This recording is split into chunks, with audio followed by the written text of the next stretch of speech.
কিতাবুন আনজালনাহু ইলাইকা লিতুখরিজান নাসা মিনাজ যুলুমাতি ইলান নূর।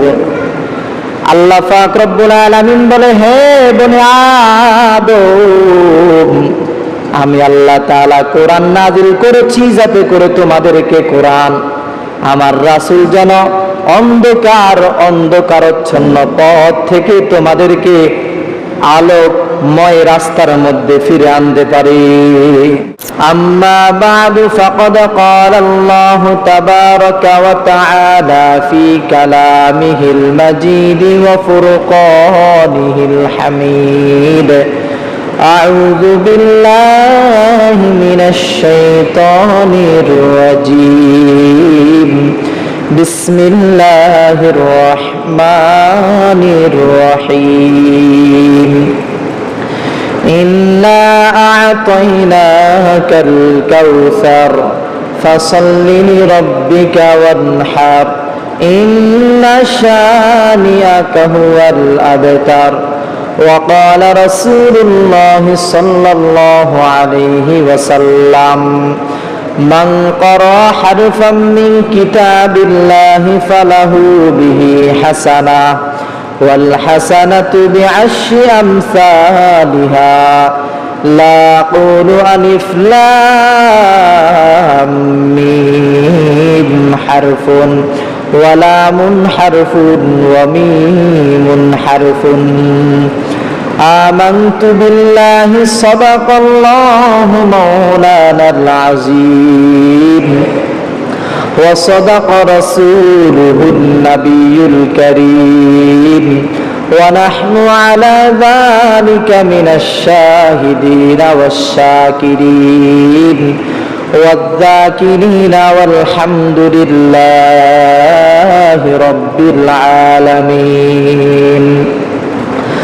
اللهم صل على محمد وعلى آل محمد كما صليت على إبراهيم وعلى آل إبراهيم إنك حميد مجيد.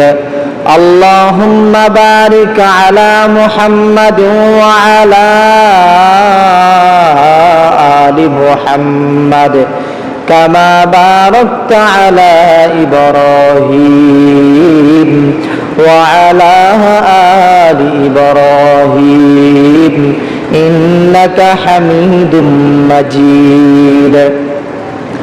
ربي زدني علما ربي زدني علما ربي زدني علما رب اشرح لي صدري ويسر لي أمري واحلل عقدة من لساني يفقه قولي.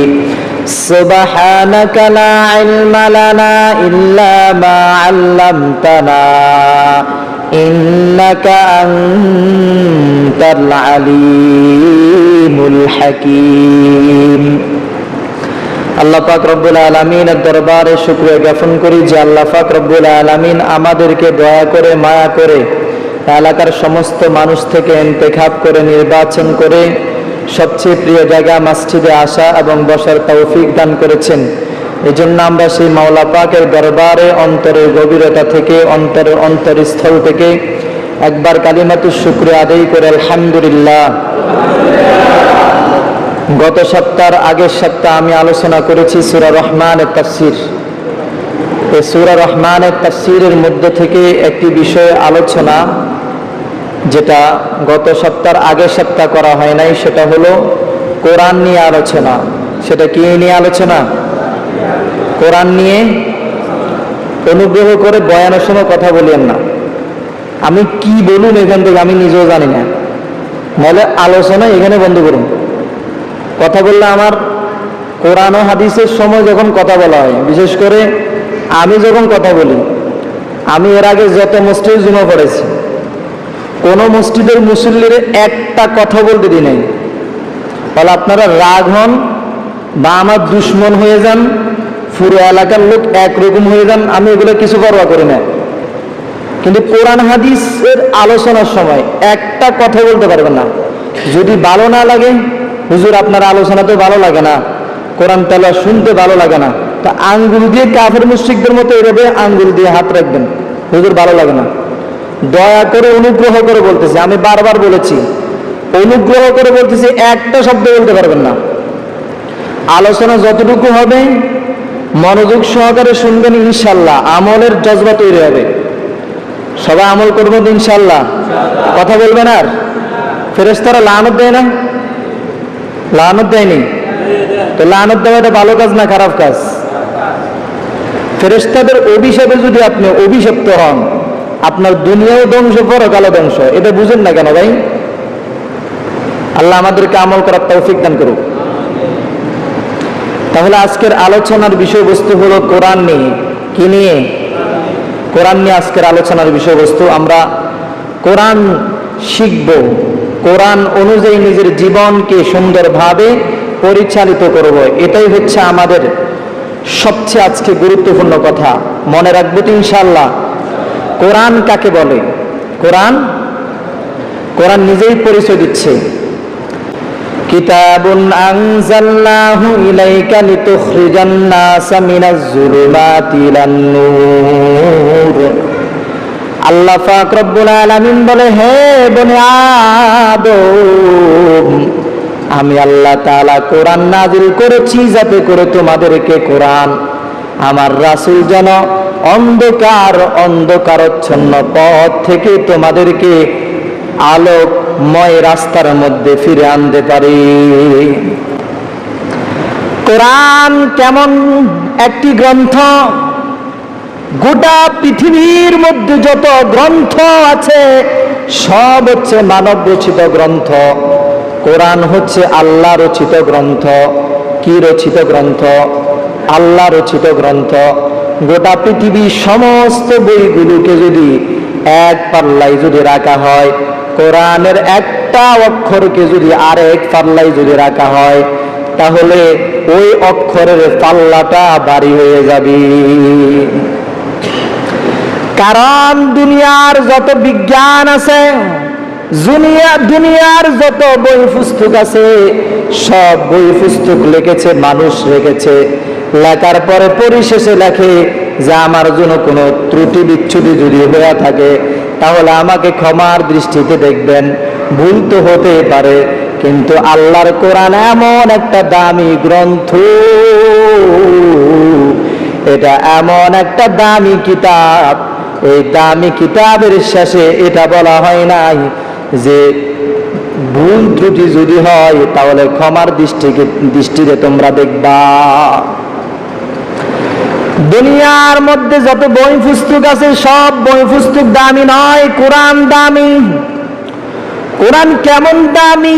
হাদিসে কুদসিতে আছে, আল্লাহর নবী বললেন, আল্লাহ পাক রব্বুল আলামিন হাদিসে কুদসিতে বলেন, আল কুরআন ওয়াহাব্বু ইলাল্লাহি মিনাস সামাওয়াতি ওয়াল আরদি ওয়া মান ফীহিন্না। আসমান এবং জমিনের মধ্যে যা কিছু আছে, সাত আসমান সাত জমিনের মধ্যে যাহা কিছু আছে সব কিছু থেকে দামি হলো আল্লাহর কাছে আল কোরআন। আল্লাহর কাছে দামি কি? আল কোরআন। আসমান আর জমিনের মধ্যে যত কিছু আছে সব কিছু থেকে দামি কি? আল কোরআন। সবাই বলেন কি? আল কোরআন। দুনিয়ার যত বই পুস্তক আছে, কিছু বই পুস্তক লেখা হচ্ছে বাংলাতে, কিছু বই পুস্তক লেখা আছে এটা ইংরেজিতে, কিছু বই পুস্তক লেখা আছে উর্দুতে, কিছু আছে হিব্রু ভাষায়, কিছু আছে সুরিয়ানি ভাষায়। যত কিতাব যত ভাষায় লেখা আছে, যত ভাষা আছে সব ভাষা, এটা একদিন এটা পৃথিবীর মধ্যে ছিল না, এটা রচিত করেছে মানুষ। যেমন আমরা যে বাংলা ভাষা যে ব্যবহার করতেছি, এটা 200 বছর আগে বাংলা ভাষার কোনো অস্তিত্ব ছিল না, উর্দু ছিল না। এর আগে খেসুরি ভাষা ছিল, কেউ উর্দু ভাষা ব্যবহার করত, আর কেউ ইংরেজি ভাষা ব্যবহার করত, যার যেটা মনে চাই সে সেভাবে ব্যবহার করত। 200 বছরের আগে বাংলা ভাষার কোনো অস্তিত্ব ছিল না, যে কেউ এই ক সর অ সর আ, এরপরে রস্যি দীর্ঘি, এগুলো উচ্চারণ করে প্রত্যেক এক একটা জিনিসের নাম দেওয়া হলো। এরপরে জিনিসগুলো আমরা মুখস্থ করে এখন বলতেছি। এরকম ভাবে ইংরেজি ভাষা 500 বছর আগে এটা ছিল না। ইংরেজি ভাষার আবিষ্কার হয়েছে 500 বছর আগে, এটা ছিল না। কিন্তু এই ইংরেজি ভাষা যে এখন আছে এটার অস্তিত্ব আগে কিন্তু ছিল না। এরপরে হিন্দি ভাষা, উর্দু ভাষা, এটাও কিন্তু আগে ছিল না। এগুলোর আবিষ্কার হয়েছে পৃথিবীতে। কিন্তু কোরআন এমন একটা দামি গ্রন্থ, কোরআন এমন একটা দামি গ্রন্থ, এই কোরআনকে লেখা হয়েছে আরবি ভাষায়। কোন ভাষায়? কথা বলেন না, কোন ভাষায়? আল্লাহ তাআলা সূরা ইউসুফের মধ্যে বলেন যে আমি আল্লাহ তাআলা কোরআনকে আমি নাজিল করেছি আরবি ভাষায়। কোন ভাষায়? যাতে করে তোমরা বুঝতে পারো কোরআন আমি আরবি ভাষায় নাজিল করলাম। তাহলে এই যে বাংলা ভাষার যে রূপটা আছে, ইংরেজি ভাষার যে রূপটা আছে, উর্দু ভাষার যে রূপটা আছে, এরপরে আরো যত ভাষা আছে 6000 কিংবা 3000 যত ভাষা আছে, সব ভাষার একদিন কিন্তু অস্তিত্ব ছিল না। এগুলো কোনো না কোনো মানুষ এগুলো আবিষ্কার করেছে। কিন্তু আরবি ভাষা এটা এমন একটা দামি ভাষা, যে ভাষা রূপ দিয়েছেন, যে ভাষা সর্বপ্রথম ব্যবহার করেছেন, তিনি আর কেউ নয়, তিনি হচ্ছেন আমাদের সকলের মালিক আল্লাহ। আল্লাহ পাক রব্বুল আলামিন সর্বপ্রথম আলিফ ব্যবহার করেছেন, আল্লাহ পাক রব্বুল আলামিন বা ব্যবহার করেছেন, আল্লাহ পাক রব্বুল আলামিন তা ব্যবহার করেছেন। এভাবে ইয়া পর্যন্ত প্রত্যেকটা অক্ষরগুলোকে ব্যবহার করে রব্বে কারীম পবিত্র কালামুল্লাহ শরীফটা নিজের জবান মোবারক দিয়ে পাঠ করে জিব্রাইলের মাধ্যমে আমার নবীর উপর নাজিল করেছেন। তাহলে যত ভাষায় যত স্কুল কলেজ ভার্সিটি আবিষ্কার হয়েছে, এগুলোর কিন্তু আগে কিন্তু অস্তিত্ব ছিল না। আমাদের বাংলাদেশের মধ্যে যত প্রাইমারি স্কুল আছে, এগুলো 100 বছর আগে, 200 বছর আগে প্রাইমারি স্কুলের কিন্তু অস্তিত্ব ছিল না। ইবতাদায়ী মাদ্রাসা অথবা মুক্তব খানা হিসাবে পরিচিতি ছিল। কিন্তু এরপরে প্রাইমারি স্কুল হয়েছে, যে মোটামুটি কিছু ভাষায় পারদর্শী অর্জন করলো, সে প্রাইমারি স্কুলটা আবিষ্কার করলো। এরপরে যে প্রাইমারি স্কুলের মধ্যে যে দক্ষতা অর্জন করলো, সে এরপরে হাই স্কুল আবিষ্কার করলো। হাই স্কুলের মধ্যে যারা মোটামুটি যারা দক্ষতা অর্জন করলো, তারা ভার্সিটি আবিষ্কার করলো। ভার্সিটি পর্যন্ত তারা মোটামুটি পড়ার একটা মান তারা তৈরি করলো। তাহলে প্রত্যেকটা ইউনিভার্সিটি, প্রত্যেকটা কলেজ ভার্সিটির এগুলো আগে অস্তিত্ব ছিল না। যত শিক্ষক এখন আছে, এরা কিন্তু পরিপূর্ণ ভাষা মোটামুটি জানতে জানতে জানতে জানতে জানতে জানতে আজকে বিসিএস ক্যাডার হচ্ছে, মাস্টার্স কমপ্লিট করতেছে। কিন্তু এর আগেই মাস্টার্স কমপ্লিট করার সেই মান বাংলাদেশের মধ্যে ছিল না, মেট্রিক পর্যন্ত ছিল। তাহলে দেখা যায় মেট্রিকের আগে যে ছিল সেটা ছিল 8 পর্যন্ত, 8 এর আগে ছিল 7 পর্যন্ত, 7 এর আগে ছিল 6 পর্যন্ত, এর আগে ছিল 5 পর্যন্ত, এর আগে ছিল 4 পর্যন্ত, এর আগে ছিল 3 পর্যন্ত, এর আগে ছিল 2 পর্যন্ত, এর আগে ছিল 1 পর্যন্ত। 1 এর নিচেটা সকলে জানি, এরপর হলো 0 আর 0। কিন্তু আল্লাহ পাক রব্বুল আলামিন কুরআন এমন ভাবে নাযিল করলেন, মক্কার মধ্যে দারুল আরকাম মাদ্রাসা নবীর জন্য বানিয়ে দিলেন। নবী গো, গোটা পৃথিবীর মধ্যে আমি আল্লাহ তাআলা কোন ভাষার মাধ্যমে কোন ভার্সিটি তৈরি করার সুযোগ দিই নাই। নবী গো, কোরআনের একটা ভার্সিটি আপনি তৈরি করেন আরব কান্ট্রিতে। এরপরে মদিনা আসার পরে আসহাবুস সুফফার ভার্সিটি আপনি আবিষ্কার করেন। আপনি আপনার সাহাবীদেরকে কোরআন তেলাওয়াতের মাধ্যমে তাদেরকে এখানে শিক্ষা পাঠ দান শুরু করেন। তাহলে শিক্ষা, কোরআন শিক্ষা ছাড়া যত শিক্ষা আছে, সব শিক্ষা যদি তালাশ যদি করা হয়, অন্বেষণ যদি করা হয়, তাহলে একেবারে শুরু থেকে শেষ পর্যন্ত যদি তালাশ করা হয়, শুরু পর্যন্ত যদি আসা হয়, তাহলে জিরো আর জিরো। কিন্তু কোরআন যদি তালাশ যদি করা হয়, বাংলাদেশের মধ্যে যত হাফেজে কোরআন আছে, গোটা পৃথিবীর মধ্যে যত হাফেজে কোরআন আছে, বিজ্ঞানীরা জরিপ পেশ করেছে, গোটা পৃথিবীর মধ্যে মোটামুটি হাফেজের সংখ্যা হলো 7 লক্ষের চাইতে বেশি। কত লক্ষ? কম না বেশি? কারা? যারা হাফেজে কোরআন। এদের ধারণা ভুলও হতে পারে। বাংলাদেশের মুসলমান বা অন্যান্য মুসলমানদেরকে এরা হতে পারে তারা ভুল একটা সিদ্ধান্ত দিতে পারে, কারণ যত কমানো যায় তাদের জন্য ভালো, ঠিক না ঠিক? জরিপ করলে আরো বেশি হবে, ঠিক না ঠিক?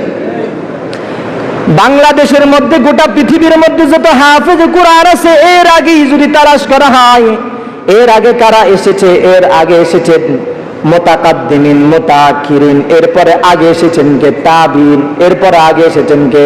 তবে তাবিন, এরপরে কে এসেছেন? সাহাবায়ে কেরাম, এর আগে কে এসেছেন? মুহাম্মাদুর রাসূলুল্লাহ সাল্লাল্লাহু আলাইহি সাল্লাম এসেছেন।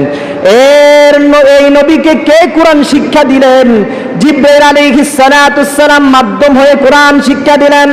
জিবরাইলকে কে কোরআন দিলেন? আল্লাহ। তাহলে যদি শুরু থেকে যদি শেষ পর্যন্ত যদি ধরা হয়, তাহলে আমার নবীর শিক্ষক হচ্ছে আল্লাহ তাআলা, নবীর শিক্ষক হচ্ছেন আল্লাহ তাআলা, সাহাবায়ে কেরামের শিক্ষক হচ্ছে মুহাম্মাদুর রাসূলুল্লাহ সাল্লাল্লাহু আলাইহি সাল্লাম। সাহাবায়ে কেরাম তো নবীর ছাত্র, এবার তাবিনদের শিক্ষক কারা? সাহাবায়ে কেরাম। তবে তাবিনদের শিক্ষক কারা? তাবিনগণ।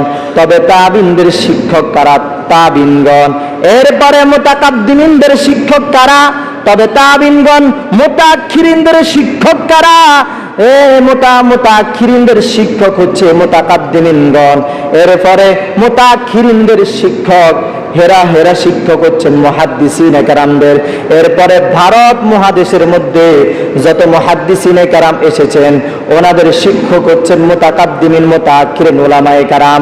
এভাবে যদি জরিপ যদি পেশ করা হয় শুরু থেকে শেষ পর্যন্ত, তাহলে কোরআনে কারীমের কোনো জিরো পাওয়া যাবে না। অন্যান্য যত শিক্ষা আছে এগুলো যদি তালাশ করা হয়, তাহলে এগুলোর অস্তিত্ব, এগুলোর ওজুদ পৃথিবীর মধ্যে একদিন ছিল না। কোরআন দামি কি দামি না? আরো জোরে বলেন। এতক্ষণ পর্যন্ত কারে বুঝাইলাম? কোরআন দামি কি দামি না? গোটা পৃথিবীর মধ্যে জরিপ করে দেখা গেছে, আমরা তো কিতাবে পড়ি না, মুসলমান এত, বাংলাদেশের মুসলমানদের কথা বলি, হেরা ওই যে বলছে যে সিলে কান নিয়ে গেছে, কান দেখে না যে কান আছে না নাই? কান আছে না নাই? শুধু সিলের পিছনে দৌড়াই।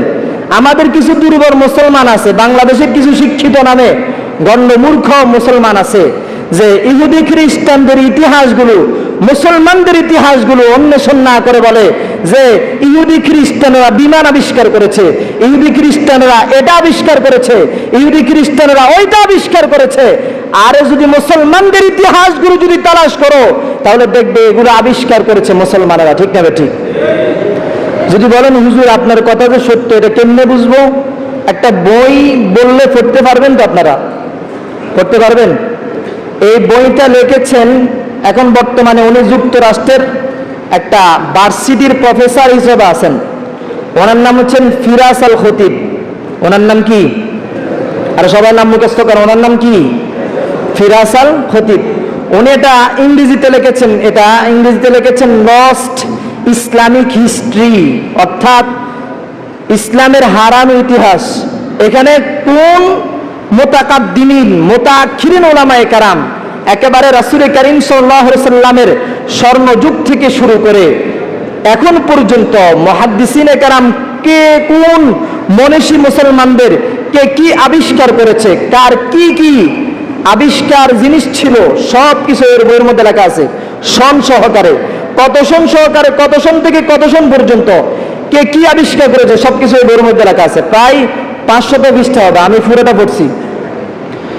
এই মুসলমানদের যেই আবিষ্কার করার যে ইতিহাসের যে বইগুলো ছিল, এগুলো ছিল বাগদাদে। কোথায় ছিল বলেন না? বাগদাদের মধ্যে সর্বপ্রথম যেই ভার্সিটি ছিল এটার নাম ছিল বাইতুল হিকমা। এটার নাম কি বলেন না? কি? বাইতুল হিকমা, অর্থাৎ জ্ঞানের বসতঘর। এর আগে একটা বিশ্ববিদ্যালয় আবিষ্কার হয়েছে, বানানো হয়েছে, এটার নাম ছিল কারাউইন বিশ্ববিদ্যালয়। এটা আমাদের মুসলিম একজন নারী এটা এই বিশ্ববিদ্যালয় এটা তিনি প্রতিষ্ঠা করেছেন। তাহলে মুসলমানদের এই ইতিহাসগুলো আমাদের জানা দরকার। শুধু আমরা কথায় কথা বলি যে ইহুদি খ্রিস্টানরা মুসলমানদের থেকে অনেক ভালো, ঠিক না ঠিক? এদের পণ্যগুলো আমাদের থেকে অনেক ভালো, বলে কি বলে না? কোটি কোটিগুলো যদি ভালো হয়, কিন্তু তারপরে কি মুসলমানদের থেকে এরা দামি? আমাদের ঈমান আছে, যদি আমরা কিছু আবিষ্কার করতে পারি নাই, আবিষ্কার করা এটা কি মুসলমানের দায়িত্ব? কথা বলেন না কেন? আমি তো অনেক সময় চিন্তা করি, আলহামদুলিল্লাহ ইহুদি খ্রিস্টানরা নতুন নতুন জিনিসগুলো যেটা আবিষ্কার করে আমাদেরকে দেখাচ্ছে, এটা আমাদের জন্য আমল করাটা সহজ হচ্ছে, ঠিক না ঠিক? কথা বলেন না কেন? তাদের কাজ হচ্ছে আবিষ্কার করা, আর আমাদের কাজ হচ্ছে এগুলোতে চিন্তা ফিকির করে আমল করা, ঠিক না ঠিক? তাহলে হাসরের মাঠে আল্লাহ পাক রব্বুল আলামিন জিজ্ঞেস করবে না যে তুমি কি কি আবিষ্কার করেছো, তুমি কয়টা জিনিস আবিষ্কার করেছো? বেশি আবিষ্কার করে থাকলে তোমাকে এই জিনিসগুলোর মাধ্যমে তোমাকে জান্নাত দেওয়া হবে না, আল্লাহ তাআলা এটা বলবে যে কি কি আমল করেছো, ঠিক না ঠিক? কথা বলেন না কেন? তাহলে কোরআন এমন একটা দামি গ্রন্থ যে কোরআনের মান, কোরআনের শান অনুযায়ী কোন গ্রন্থ কোনদিন বুঝতে পারে নাই, পারবো না ইনশাআল্লাহ। সকল বলি ইনশাআল্লাহ। কোরআন দামি কি দামি না? এই কোরআন আমাদেরকে পড়তে হবে কি হবে না? আরো জোরে বলেন, পড়তে হবে কি হবে না? তিরমিজি শরীফের 2 নম্বর খণ্ড 119 নম্বর পৃষ্ঠাতে আছে। আব্দুল্লাহ ইবনে আব্বাস রাদিয়াল্লাহু তাআলা আনহুমা বর্ণনা করেন, যিনাকে রাসূল টাইটেল দিলেন রাইসুল মুফাসসিরিন করে, অর্থাৎ মুফাসসিরিনদের সম্রাট। এই তিরমিজি কিতাবের মধ্যে আছে রাসূল করিম সাল্লাল্লাহু আলাইহি সাল্লাম বলেন, আব্দুল্লাহ ইবনে আব্বাস রাদিয়াল্লাহু তাআলা আনহু বর্ণনা করেন, قال رسول الله صلى الله عليه وسلم من قرأ حرفا من كتاب الله فله به حسنة والحسنة بعشر أمثالها لا أقول ألف لام ميم حرف ولام حرف وميم حرف وميم حرف بل ألف حرف ولام حرف وميم حرف। আব্দুল্লাহ ইবনে আব্বাস রাদিয়াল্লাহু তাআলা আনহু বর্ণনা করেন, আমি রাসূলের জবান মুবারক থেকে শুনেছি, রাসূল বলেছেন যে উম্মত, যে বান্দা কোরআনে কারীমের মধ্যে থেকে একটি অক্ষর পড়বে। কয়টি অক্ষর? তাহলে আল্লাহ পাক রব্বুল আলামিন তাকে 10টি নেকি দান করবেন। কয়টা নেকি? আরো জোরে বলেন, কয়টা নেকি? যারা ব্যবসা করেন আপনাদের নীতি কি? যখন বিভিন্ন মৌসুম আসে তখন আপনারা কি বলেন? একটা অফার দেন, সেটা হলো যে এত পার্সেন্ট কিনলে এত পার্সেন্ট ফ্রি, ঠিক না ঠিক? 12 ডজন কিনলে একটা ফ্রি, 12 ডজন কিনলে একটা ফ্রি। রব্বি কারীম এই জন্য তো রব, রব্বি কারীম এই জন্য তো মালিক, সমস্ত মালিকদের মালিক, সমস্ত বাচ্চার চাইতে বড় বাচ্চা, রাজাদিরাজ প্রভু। তিনি বান্দাকে একটা নেক আমল করার কারণে 10টা নেকি দান করবেন। কয়টা নেকি? কি পড়লে? কোরআনে কারীমের একটি মাত্র অক্ষর পড়লে। রাসূল করিম সাল্লাল্লাহু আলাইহি সাল্লাম বলেন, লা কুলু আলিফ লাম মিম হারফুন, তোমরা মনে করতে পারো আলিফ লাম মিম একটি অক্ষর, না না, বাল আলিফুন হারফুন, আলিফ হচ্ছে একটি অক্ষর, ওয়া লামুন হারফুন, লাম হচ্ছে একটি অক্ষর, ওয়া মিমুন হারফুন, মিম হচ্ছে একটি অক্ষর। আল্লাহ নবী বলেন, আমার যে সমস্ত উম্মতগণ আলিফ লাম মিম এর 3টি অক্ষর পড়বে, আল্লাহ পাক রব্বুল আলামিন আমার ওই সমস্ত উম্মতদেরকে 30টা নেকি দান করবে। এটা হলো আল্লাহ পাক রব্বুল আলামিনের সাধারণ ঘোষণা। রব্বি কারীমের উচ্চ পর্যায়ের ঘোষণা হলো, ওয়াল্লাহু ইউদাইফু লিমান ইয়াশা, বান্দা তোমার খালেস নিয়তের ভিত্তিতে আমি আল্লাহ তোমাকে আরো বেশি নেক আমল দান করব। আমার কালামুল্লাহ শরীফটাকে তোমরা সুন্দরভাবে তেলাওয়াত করবে। ইবনে মাজাহ শরীফের আরেকটি হাদিস 19 নম্বর পৃষ্ঠাতে আছে। ইবনে মাজাহ শরীফের আলী ইবনে আবি তালিব রাদিয়াল্লাহু তাআলা আনহু হাদিসটি বর্ণনা করেন। আল্লাহর নবী বলেন, মান ক্বরাআল কুরআনা ফাস্তাযহারাহু ফাআহাল্লা হালালাহু ওয়া হাররামা হারামাহু আদখালাহুল্লাহুল জান্নাহ। আল্লাহর নবী বলেন, আমার যে সমস্ত উম্মতদের মধ্যে থেকে যারা কোরআনে কারিম পড়বে, ফাস্তাযহারাহু আই ফাআহফাযাহু, যারা কোরআনে কারিম মুখস্থ করবে, ফাআহাল্লা হালালাহু ওয়া হাররামা হারামাহু, হালালকে হালাল মানবে, হারামকে হারাম মানবে, আদখালাহুল্লাহুল জান্নাহ, আল্লাহ পাক রব্বুল আলামিন ওই সমস্ত হাফেজ কোরআনদেরকে কুদরতি হাত দিয়ে জান্নাতের মধ্যে প্রবেশ করাবেন। কোন হাত দিয়ে? হাফেজে কোরআন যখন জান্নাতের গেটের মধ্যে তিনি যখন দাঁড়াবেন, বাম দিকে তাকাবেন, তখন দেখবেন তার মা, তার বাবা, তার দাদা, তার নানি জাহান্নামের আগুনে জ্বলতেছে। আল্লাহ পাক রব্বুল আলামিনকে বলবে, আল্লাহ লাল গালিচা বিছানো হলো, জান্নাতের গেটে এখনো পর্যন্ত উঠতে পারে নাই গো আল্লাহ, এখনো পর্যন্ত জান্নাতের গেট এখনো পর্যন্ত দূরত্ব আছে। জান্নাতের প্রথম গেট কতটুকু দূরত্ব হবে? মুহাদ্দিসিনে কেরাম বলেন, মুফাসসিরিনে কেরাম বলেন, জান্নাতের এক একটা সিঁড়ি হবে, এক একটা সিঁড়ি হবে জমিন থেকে আসমান পর্যন্ত এতটুকু দূরত্ব। আল্লাহ পাক রব্বুল আলামিনের কাছে ফরিয়াদ করবে, আল্লাহ আমার মা জাহান্নামের আগুনে জ্বলতেছে, আমার বাবা জাহান্নামের আগুনে জ্বলতেছে, যে মায়ের কারণে আমি আজকে হাফেজে কোরআন হয়েছি, যে দাদার কারণে আমি হাফেজে কোরআন হয়েছি, যে নানার কারণে আমি হাফেজে কোরআন হয়েছি, এ মাকে ছাড়া, এ দাদাকে ছাড়া, এই নানাকে ছাড়া আমি জান্নাতের প্রথম সিঁড়িতে উঠবো না, জান্নাতের প্রথম সিঁড়িতে আমি অবস্থান করব না, 6666 তালার মধ্যে আমি অবস্থান করব না। আল্লাহ পাক রব্বুল আলামিন হাফেজে কোরআন মুখে বলবে, ওয়াসাফাহু ফি আশরাতিন মিন আহলি বাইতিহি কুল্লুহুম ক্বাদ ওয়াজাবাত লাহুন নার। আমি আল্লাহ তাআলা তোমাকে আজকে হাসরের মাঠে উকিল বানিয়ে দিলাম, তুমি ওকালতি করে জাহান্নামী প্রাপ্ত 10 জন লোককে তুমি সুপারিশ করে তুমি তোমার সাথে জান্নাতে নিয়ে যাও। আমরা কোরআন শিখবো তো ইনশাআল্লাহ, সবাই ওয়াদাবদ্ধ ইনশাআল্লাহ কোরআন শিখবো, আরো জোরে বলি ইনশাআল্লাহ শিখবো। এখন তো সময় নেই হাফেজ হওয়ার, তবে না হাফেজ হতে পারলো নিজের ছেলেকে, ছেলে যদি বড় হয়ে যায় নিজের নাতিকে, নিজের নাতনিকে হাফেজে কোরআন বানাবো ইনশাআল্লাহ। সবাই বলি ইনশাআল্লাহ। খোদার কসম এ হাদিস সত্য, এটা এমন একজন সাহাবী বর্ণনা করেছেন যার কথা মিথ্যা হতে পারে না। রাসূলের একেবারে জামাতা ফাতেমা সিদ্দিকা রাদিয়াল্লাহু তাআলা আনহার স্বামী আলী রাদিয়াল্লাহু তাআলা বর্ণনা করেছেন, ওনার কথা মিথ্যা হতে পারে না। অবশ্যই আমরা সুপারিশ পাবো যদি আমাদের ছেলেকে অথবা নাতিকে যদি হাফেজে কোরআন বানাইতে পারি। সবাই বলি ইনশাআল্লাহ, বানাবো ইনশাআল্লাহ। আল্লাহ আমাদের সকলকে কবুল করুক, আমিন। ওয়া আখিরু দাওয়ানা আলহামদুলিল্লাহি রাব্বিল আলামিন। আসসালামু আলাইকুম ওয়া রাহমাতুল্লাহি ওয়া বারাকাতুহু। বিশ্ব নবী সাল্লাল্লাহু আলাইহি ওয়াসাল্লামকে এক ধরনের সান্ত্বনা দিলেন রব্বি কারীম, দ্বিতীয় ধরনের সান্ত্বনা দিলেন আল্লাহ তাআলা। আল্লাহ তাআলা বলেন, নবী গো, তারা যে বলল আপনার অনুসারী থাকবে না, না না না না, আপনার অনুসারী কিরকম নবীকে আপনি জানেন কি? আল্লাহ নবীকে একদিন স্বপ্ন যুগে আল্লাহ তাআলা দেখাইলেন। নবী আলাইহিস সালাতু সালাম ঘুমন্ত ছিলেন, ঘুমের মধ্যে তিনি স্বপ্ন দেখতেছেন যে হাসরের মাঠ কায়েম হয়ে গেল। দেখতেছেন যে অনেক নবী রাসূল ওনারা তাদের উম্মত নিয়ে আল্লাহর দরবারে হাজিরা দিচ্ছেন।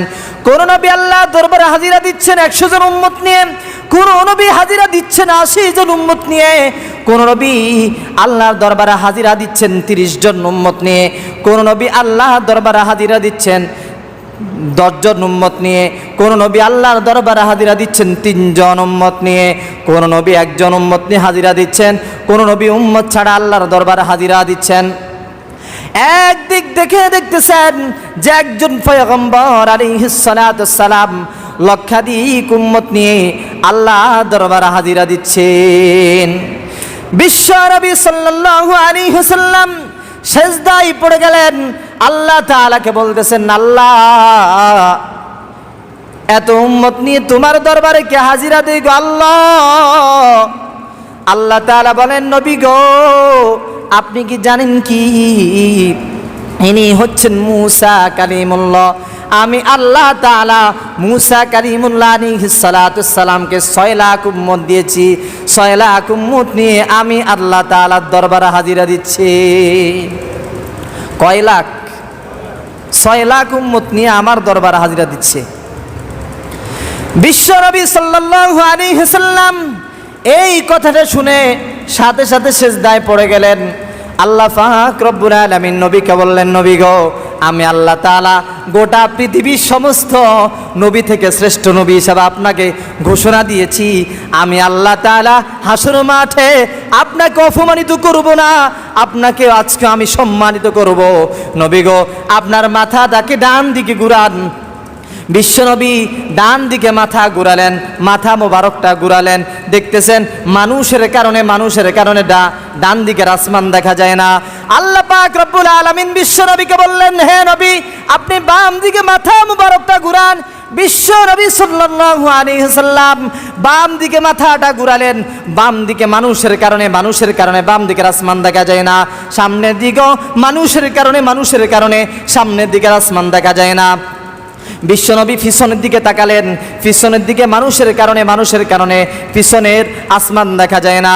আল্লাহ পাক রব্বুল আলামিন বলে, হে নবী আমি আল্লাহ তাআলা আদম নবী আলাইহিস সালাতুস সালাম থেকে নিয়া ঈসা রূহুল্লাহ পর্যন্ত যত নবীকে আমি আল্লাহ তাআলা উম্মত দান করি নাই তার চাইতে বহু গুণ বেশি আমি আল্লাহ আপনাকে উম্মত দান করেছি। আল্লাহর নবীর উম্মতের সংখ্যা কম না বেশি? আরো জোরে বলেন, কম না বেশি? আরেকটি আল্লাহ পাক রব্বুল আলামিনের হাবিব সাল্লাল্লাহু আলাইহি ওয়াসাল্লামকে হাসর মাঠে আল্লাহ তাআলা সম্মানিত করবে। এটা আল্লাহ পাক রব্বুল আলামিন সাথে সাথে জিব্রাইল ফেরেশতার মাধ্যমে সূরাতুদ দুহা নাজিল করে বললেন। সূরাতুদ দুহার মাঝখানের একটি আয়াতের মধ্যে আল্লাহ তাআলা বললেন, ওয়ালাল আখিরাতু খায়রুল লাকা মিনাল উলা। আল্লাহ পাক রব্বুল আলামিন বলে, হে নবী আমি আল্লাহ তাআলা আপনাকে ইহ জগতে আমি আল্লাহ তাআলা দুনিয়ার মধ্যে যত নাজ নিয়ামত দিয়েছি আমি আল্লাহ তাআলা আপনাকে হাসর মাঠে তার চাইতে বহুগুণ নাজ নিয়ামত আমি আল্লাহ তাআলা দিব। বহুগুণ নাজ নিয়ামত কি দিব? আল্লাহ নবী আরেকদিন স্বপ্ন দেখলেন, হাসরের মাঠ কায়েম হয়ে গেল। সমস্ত মানুষ খালি পায়ে হেঁটে হেঁটে হেঁটে আল্লাহ দরবারে হাজিরা দিচ্ছেন। আদম সফিউল্লাহ আলাইহিস সালাতুস সালাম নবীরা পর্যন্ত আল্লাহ তাআলার দরবারে খালি পায়ে হেঁটে হেঁটে আল্লাহর দরবারে হাজিরা দিবেন। আদম নবীও খালি পায়ে হেঁটে হেঁটে আল্লাহর দরবারে হাজিরা দিবেন। আদম নবীও দিবেন। ইব্রাহিম খলিলুল্লাহ তিনি খালি পায়ে হেঁটে আল্লাহর দরবারে হাজিরা দিবেন। মূসা কালিমুল্লাহ আলাইহিস সালাতুস সালাম খালি পায়ে হেঁটে আল্লাহর দরবারে হাজিরা দিবে। ঈসা রূহুল্লাহ সমস্ত আম্বিয়া কেরাম ওরা আল্লাহ তাআলার দরবারে পায়ে হেঁটে হেঁটে হাজিরা দিবেন। আল্লাহ পাক রব্বুল আলামিন সেদিন কাল হাসরের মাঠে একজন নবীকে কেন্দ্র করে বলবেন, নবী গো আমি আল্লাহ তাআলা আজকে আপনাকে হাসরের মাঠে পায়ে হেঁটে হেঁটে হেঁটে আমি আল্লাহ তাআলার দরবারে হাজিরা দিতে দিব না।